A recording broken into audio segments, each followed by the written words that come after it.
Mumbai, July 13, filmmaker Ayesha Sood, who is awaiting the release of her upcoming docu-series, Indian Predator, The Butcher of Delhi, revealed that although she is an enthusiast of the crime thriller genre and has been a resident of Delhi all her life where the crime rate is quite high, she didn't come across anything like the source material of the series.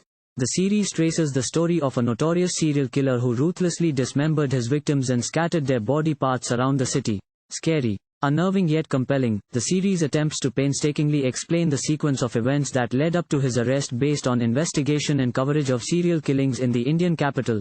Elaborating on what went through her mind when she was approached by Vice India, the producers of the series, Ayesha said, "When the Vice India team approached me with the idea of developing the Indian Predator, I was truly intrigued because even though I consider myself to be a true crime nut, and have been a Delhi resident all my life, I had never heard of this story." She continued, "On researching this case I realized that this is indeed an important story to tell. Our intent with this series was to give the viewer a ringside view to the journey of one of the scariest serial killers in Indian crime." However, while working on the series, the filmmaker had to face several challenges during the course of making it. The most difficult part was to call the people and nudge them to talk about the trauma that they went through during the documentation and research. Shedding light on the same, Ayesha mentioned, as is the case with any true crime documentary, Indian Predator, The Butcher of Delhi also had many layers and threads that kept unraveling through the interviews and conversations. It was tough to get everyone to come on record because of the tragic nature of the crimes, and mostly people are wary of documentation or keeping a photographic record of their lives.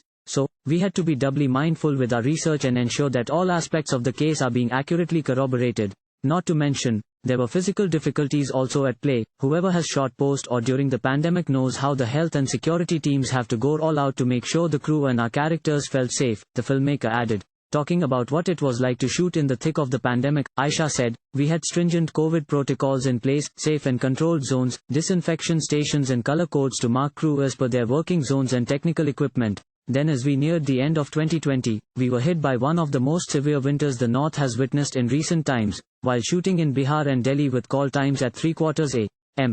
Hot chai was never appreciated more by our incredible tireless crew. So, yes, we were really up against a lot of odds while creating the series, but I believe we have created something that is truly worth it all," she concluded.